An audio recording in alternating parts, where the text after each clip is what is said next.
Ladies and gentlemen, welcome to another fantastic episode of the Everyman Show.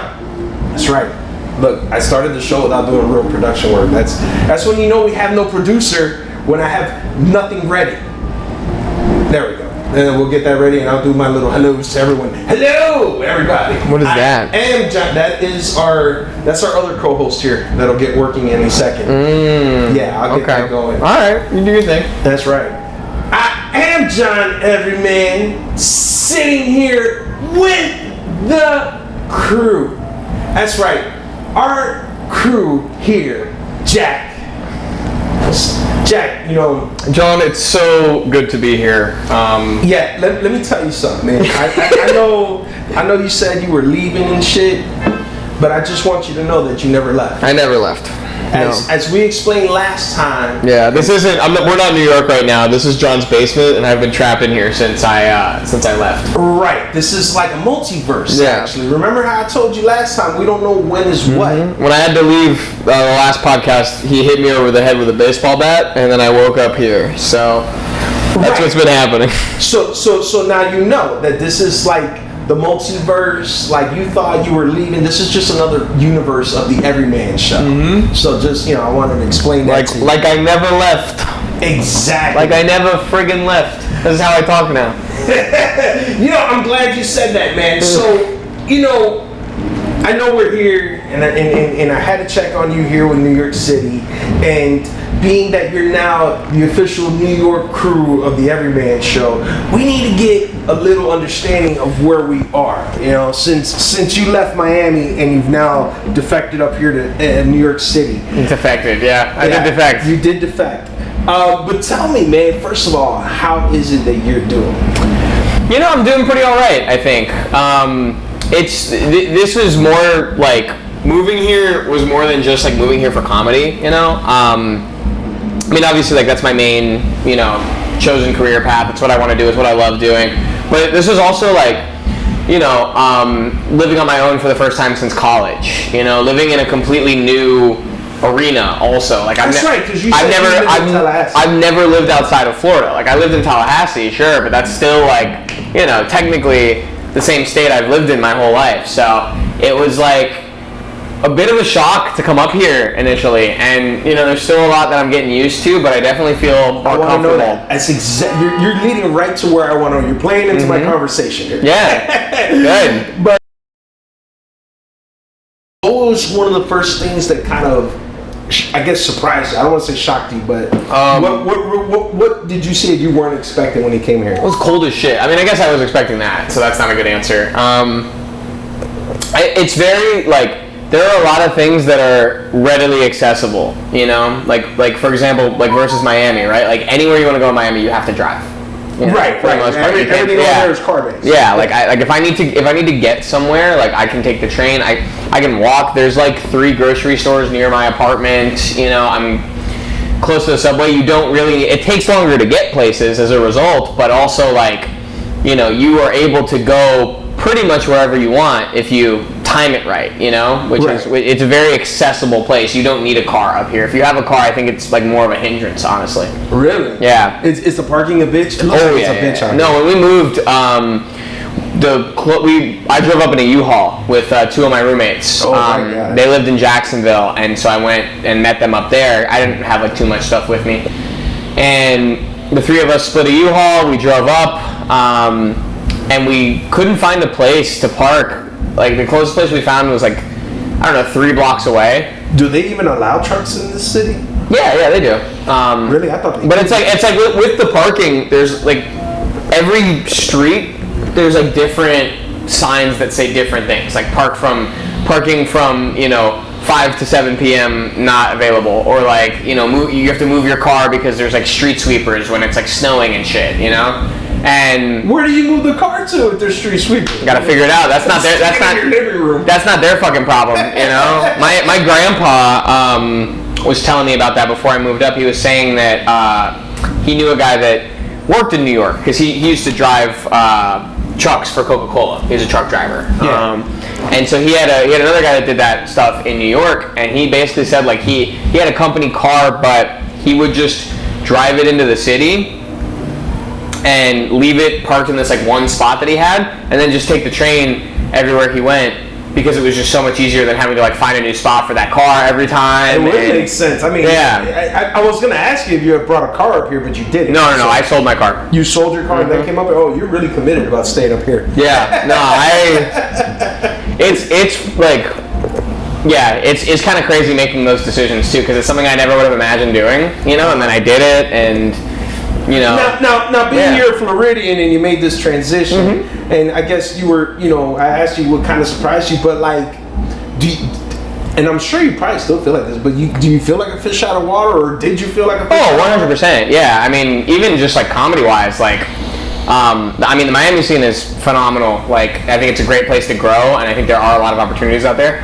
The scene here is so vast, it's like intimidating. You know what I mean? Like, there. You could start, if you wanted to do comedy today, you could start at 2 o'clock and finish at 11. That's how many mics I've heard are going on. There's so many fucking mics. There's so many shows. There's so many comedians. Like, it's so, like, the one thing I like about Miami is you see a lot of the same people, you know, every week, you know, and you could go months without seeing somebody out here, you know. I mean, there's circles, you know what I mean? Like, I definitely do a lot more Brooklyn mics, so I know Brooklyn comics a little better than, you know, some of the Manhattan ones, for example, because I don't do that many Manhattan mics, but it's just like there's just so many different things that you can do, you know? The things that you felt you had to adjust right away when you got here?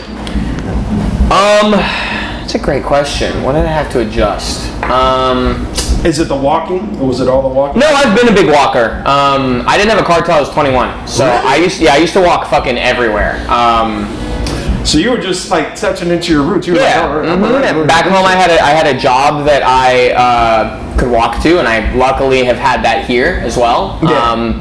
You know, I definitely think like the biggest thing I had to do, you know, when I got up here was get a grip, you know, because, you know, after college I lived at home, so I didn't have to, you know, pay rent or you didn't have to worry about that every day. Buy groceries. Yeah, you know, that shit was all taken care of. Shout out to my mom. I love you. Thank you Jack knows why he misses you now. No, but like you know, that was kind of sort of thing. Is like living on your own. You know, you do have to adjust. I got out here. I didn't have a job. You know, so that was the first thing. Is I was like, I need to find a job. Well, yeah, with the rent, the market out here, this shit's ridiculous. Yeah, I mean, we got pretty lucky. We found like a pretty nice place for like it's a pretty good amount. Well, I'm in a good area. Yeah, we're in Crown Heights, which is a very, very gentrified part of Brooklyn. So I know I said that like you're supposed to know where that is. Right, like yes, of course. Yeah. You know, which is funny because when I got here, and honestly, still sometimes like people will tell me where something is, like that doesn't mean anything to me. And now I have like a slight understanding of at least some places around Brooklyn. You starting to become a more of a what they say the New York. Yeah, well, when people come to visit and we have to go somewhere, I know how to navigate the subways, and I think that like surprises people because you pick up on it pretty fast.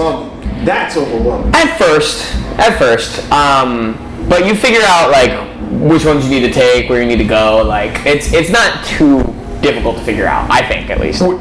Have you met the crazy subway guy? Crazy subway guy. Which one? There's, all right, that's what I'm saying. There's all kinds. Yeah. Which has been your favorite to run into?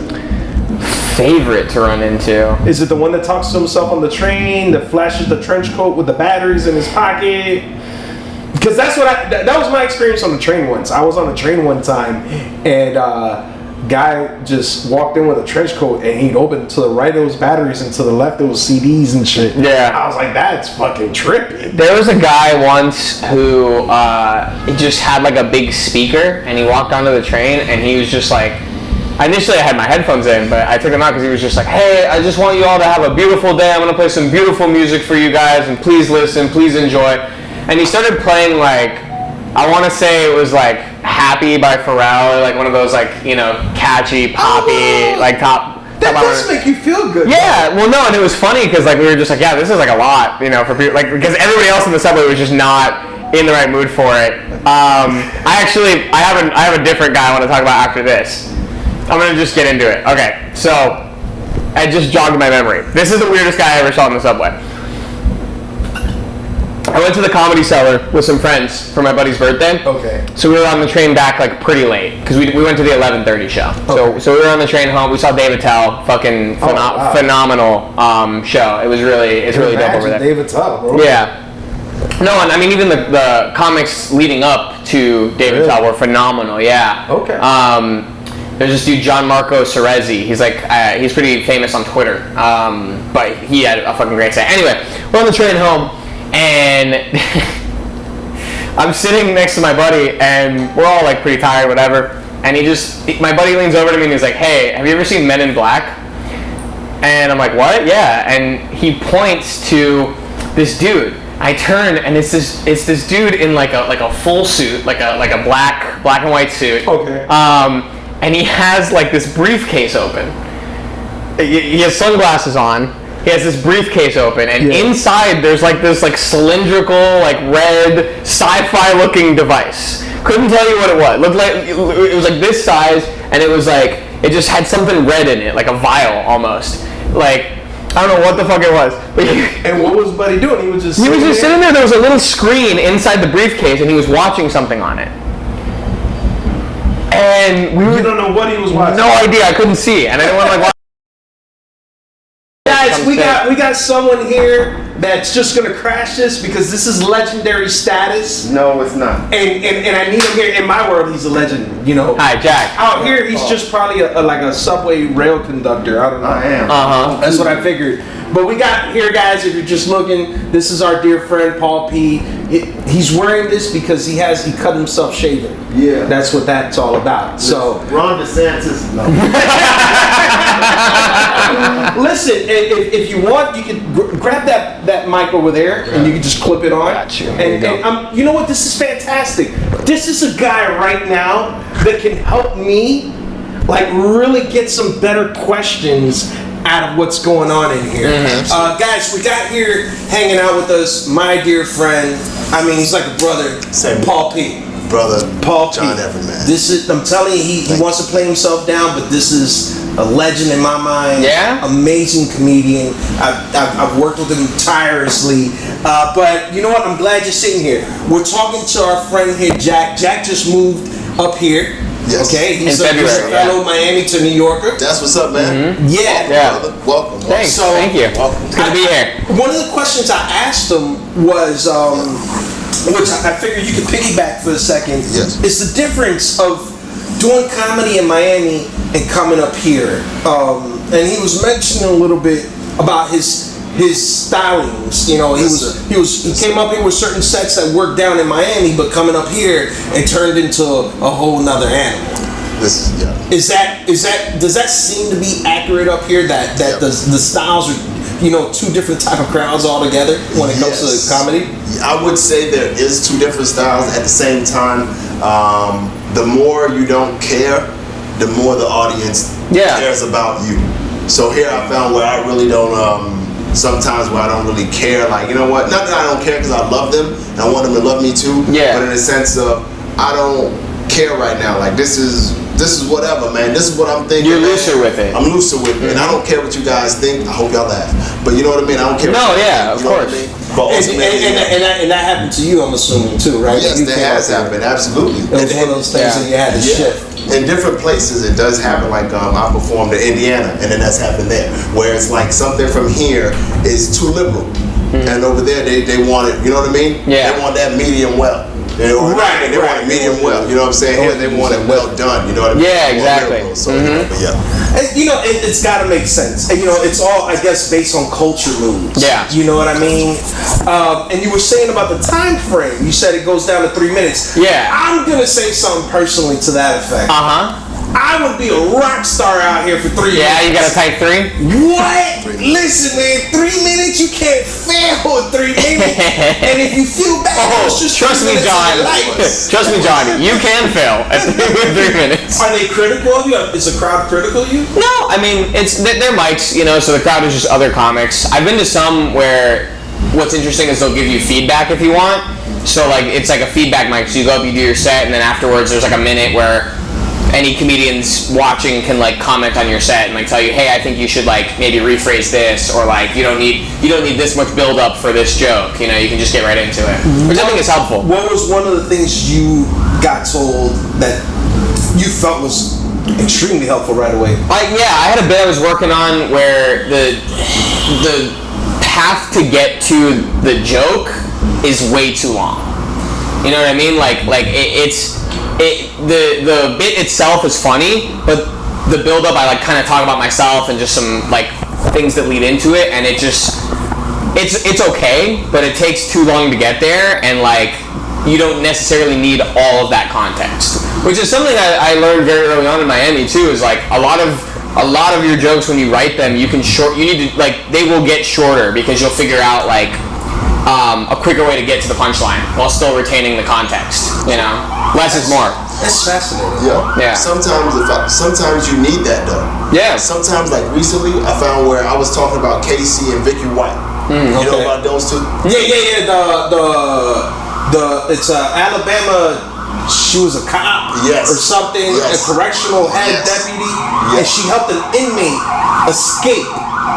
You would think they're related, but they just ironically had the same last name, and both were white. So. That was just like a joke building itself. Yes, but you sit there, and sometimes, it's New York sound effects. Listen, I learned in my last episode that there's certain sound effects we didn't pay for that we're gonna get for free. Oh, for sure. Yeah, there was like one where I thought there was someone knocking, but it was a jackhammer. Yes, no, you're gonna get that shit. I got headphones on and I can hear that shit like we're standing outside. I bet. But we're lying. This is all sound effects, people. It's all built in. So what you get though in some stories, with sometimes in comedy, you need to not give a damn about how long it takes to get to the punchline. And sometimes with some jokes, like I found with some comedians, like George Carlin, you listen to George talk about something. Yeah, he's funny along the way, but that motherfucking, you know what I mean? Yeah, the main bit. Jesus Christ, you know? Yeah. So, you know, and that's a dude that's like polished and refined his shit to a point where it's just so clean and, you know, straightforward. It is clean and straightforward. Yeah. So, doing with this comedy now out here, what has really caught your attention doing it? Is it the vastness? Is it the fact that you've had to change your jokes? Like, what are you quickly learning by doing it out here? Yeah, I mean, there's a lot of opportunity out here. There's a lot of different comedians, so there's, you know, kind of like there's somebody for everybody out here, you know, and so it's like really fun to go to mics and, you know, find people you like and then keep it in mind. So like, you know, if I ever, you know, end up booking a show, I want to like make sure I get this person on there, you know. That was my short-term goal for this year, not even just for like being in New York, was to like run my own stand-up show. Right. And so luckily with this Selena thing, we've done 3 shows now, and we're still figuring it out with the venue. They're a new place too, so there's a lot of kinks we still need to work out, but it's been pretty successful so far, and it's been cool to like be on the, you know, hosting side of things, you know, like communicating with the venue and booking the comics and, you know, doing the host thing. It's like I still do a set off the top, but like, you know, it's kind of neat to just like produce a show too. You get to meet a lot more people that way, and it's neat at first. Yeah. When you do them repetitively, you just start hating life. Like you think about planning, like you make murder plans instead of coordinating everything. Like, how about I just kill everybody I try to hit up? That seems a lot more easier for me. Yeah. Jack, man. So I'm happy to see you up here. I'm glad that you're focusing on the comedy career up here, and you're learning all this stuff out here. Obviously, you know, we're starting up here with you in New York. I had to follow you up here. I put a tracking device on you. I know. So I got worried when the signal got a little faint. I had to come up and check on you. Motherfucking that Apple tag, man. Exactly. Like any of my co-hosts that have been on this show, like if you work for me here, I usually like do some sort of chip implementation, make sure I know. Yeah, sometimes when I go to sleep, I would like faintly hear from my window, "This episode was brought to you by..." Exactly. Me watching Jack sleep from his window. Listen, If I catch him on another podcast, I have like a deactivate button. I just fucking deactivate. Yeah, he's got a kill switch. He'll come in. That's like that movie. You know what I'm talking about. I can't remember it either, but that's exactly what I'm thinking from. Yes. You hit that button, you be like, if I catch you on another podcast, you'll be like, man, I'm glad to be here. So, what got you into comedy? If John didn't, I know John probably already asked. Yeah, we probably talked about it when I first. I know he's been on 100 episodes. Yeah. Wow. So I started in college. It was one of those things where like. No, tell him the school. Huh? Tell him the school. Oh, FSU. Oh, for sure, man. I went to school before. For real? When did you graduate? Yeah, graduated 2012. Fuck yeah, dude. Sure, Everybody makes mistakes. Yeah. That's cool. Yeah, right. Nah, fuck you. That's crazy. No, but it was. So wait, did you go to where'd you go? You went to Tallahassee? Mm-hmm. Where'd you go in Tallahassee? Like to perform? Yeah. The first one I did was like an open mic on campus. It was like the club down under. Yeah. Okay, so you know. Yeah. How was that? I walked past it so many times, never went. It was fun. I had a really good time. Yeah. It was like at the time it was one of those things like when I got to college, I had seen like things for open mics and I was like, oh, I want to do it, but I'm like scared to bomb, and so I waited for like 3 years. And my senior year, I finally was just like, nah, fuck it. It's like fuck it, let's do it, you know. So I went up there. And I definitely think if I had bombed, I probably wouldn't have kept doing it, but I didn't. But it was fun. I wrote out a set. I had like some funny things that I had like been meaning to talk about, and from there I got linked up with some of the comics that were performing on that show. They were starting a sketch comedy group called Friday Night Live. It was basically just like SNL, but like in college. Nice. And it was they were just starting it. It was the first group of its kind there, because they had like improv and sketch comedy groups there before, but this was like their own, 30 and 60, No Bears Allowed. I don't know if those were around when. No. It's a bit like the FSU college like comedy scene is very like improv and sketch comedy. Oh, I'm sure that it is. Yeah. I'm sure that it is. The clown college is still there? Huh? Was the clown college? I think so. Yeah. The circus is still there. They still do the circus every year. Yeah. It's one of the only. Circus is in my house. It was called my ex-wife.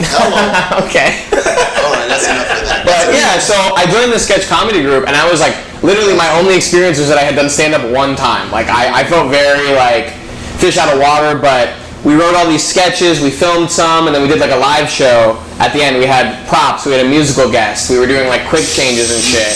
And so then, like from there, I was like, I want to keep doing this. And I had done stand up there at Birds a few times too. Birds Oyster Shack. Oh, yeah, that's the Papa John's. Yeah, exactly. That was like the main. I think it still might be the main like comedy club. Not a comedy club, but you know what I mean. Like the main like Tallahassee comedy hub. You know, right? It's a fun place. And then so I moved back to Tuesday nights or something. I think. I think Tuesday or Wednesday or Thursday. Yeah, Tuesday or Wednesday. I don't even remember. I was gonna act like I remember, but yeah, that's a really fun show to do. And then like I moved back to Miami after college, and I kept doing it down there. That's when I met John, because I would go to the Churchill's open mic. Churchill's, yeah, that was the first book show I ever did. Churchill's squad right here. Yeah, man. We all put in time with Churchill's. Yeah, Churchill's. And then COVID happened, and after we opened back up, John booked me on his farewell show. And I'm still gone, by the way. But since then, I started hitting the stand-up like really hard, because I think just like being stuck inside for so long made me want to just like burst out there and keep doing it. And since then, I feel like it's been going really well in Miami. And then the people that I did sketch comedy with were moving up here, so I tagged along with them, and here we are. And now his podcast is joining him too. Mm-hmm. That's what's up. That's what it is. Follow me up here. Yeah, man.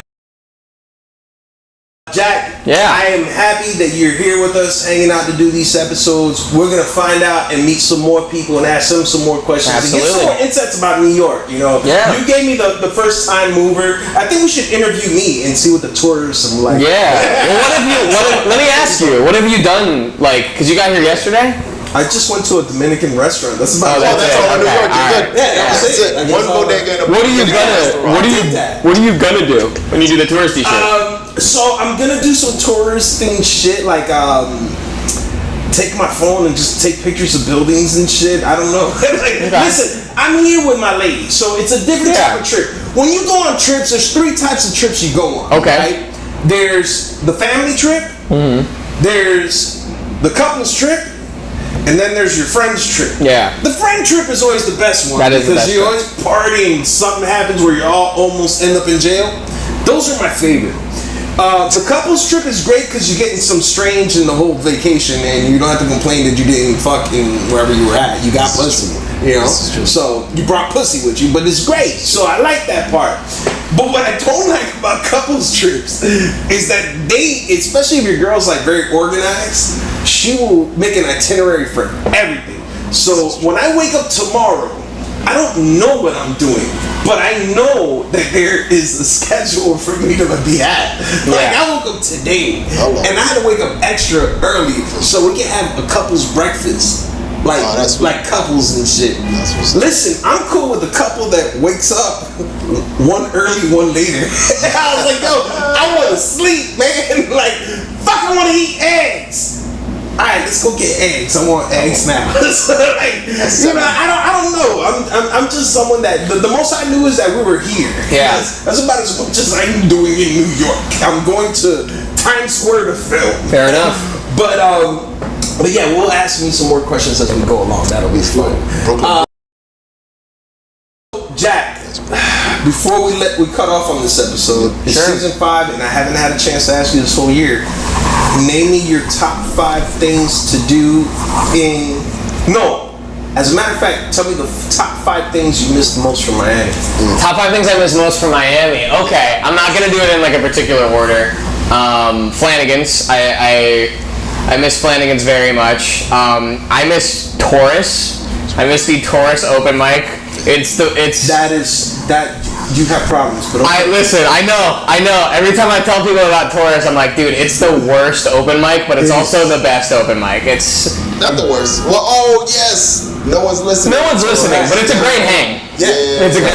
Those are the best. I like those mics. Yeah, it's so much fun. All the comics are going through the same level of misery, and you just hang out, you know. But if you get a little something. Yeah. You know what I mean? Mm-hmm. All right, so we got Flanagan's, we got Taurus. I miss, and maybe this is like, well, no, I miss the beach. I miss the beach for sure. We do have one here. I've been to Coney Island twice since I moved out here. Sorry about that. It's water. Yeah, it's water, but it's like the beach was just so close in Miami. Hey, you know? You're in Surfside. That's 3 things. God, what else do I miss? This shouldn't be a difficult thing. Any foods? Well, yeah, actually, there's not a single good fucking Cuban restaurant in this godforsaken city. I have yet to find. I'll help you. Sophia's. Sophia's? Okay. Sophia. Thank God. 55th and Broadway. No, 56th and Broadway. 56th and Broadway. Okay. Sophia's. You get you a good empanadas. Get you a couple of chicharrón. Yeah. Things over there, you know.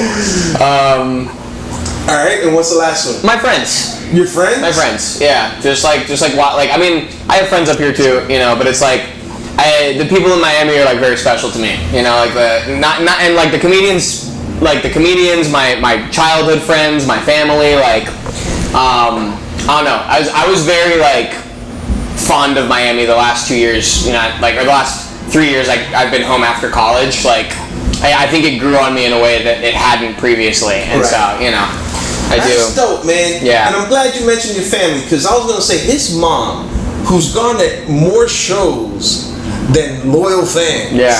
And she comes with a crew. And she's always like, don't worry, I'm not gonna heckle. And then she gets drunk and heckles. She's the best.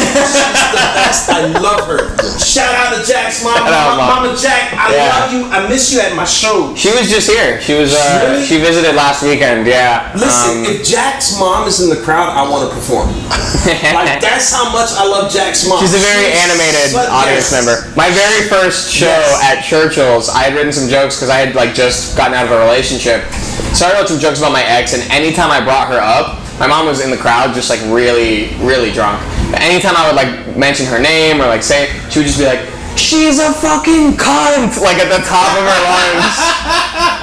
And I was just like that's a real one, but also like I can't post clips of this. Like, who's that lady calling your ex-girlfriend? Who is that? You know what I mean? That was my ex-girlfriend's mom. She's like, I hate this woman, just like very loudly throughout the entire set. That's not gonna look good for anybody. No. You know what I mean? Jack, I thank you so much for hanging out with us, man. This is, like I said, a little teaser episode. We needed to fill in while we waited on our other guests. My dear friend, man, my brother Paul P. hanging out with you, crashing this episode. That was fucking awesome. We're gonna do some more, man, but I thank you again. Of course. Guys, make sure you're hitting that like and subscribe. Don't hit the like and subscribe button. You might just break the screen on your phone. Click on that like and subscribe button. Make sure you do that. Get your notifications. Make sure you find out when these episodes are popping up. You never know who's crashing them. You never know what story we talking about. Now they don't even know where we're at. You don't even know if I'm gonna be here in Alaska, in Miami. That's why this show's got a big globe, people. It's because we're everywhere. This is the Everywhere Show. Everywhere Podcast Show. Yes, the Everywhere Podcast Show. That's right. It's no longer Everyman. Fuck all that. I'm John Everyman. Thank you, guys. We'll see you on the next one. Deuces, people.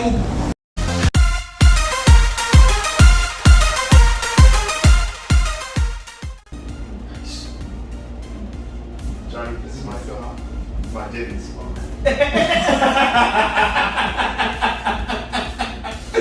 That motherfucker got me good on that one. Just to feel so good now. We turn heads with every tiptoe. Your silence is just what we. Oh, they said they ain't cutting the lights off. Okay, I was just making You sure. don't pay me enough. Yeah, the sound guy says it's over. Fuck you. I don't even care if I got nothing to do with the electricity. I'm just out of here.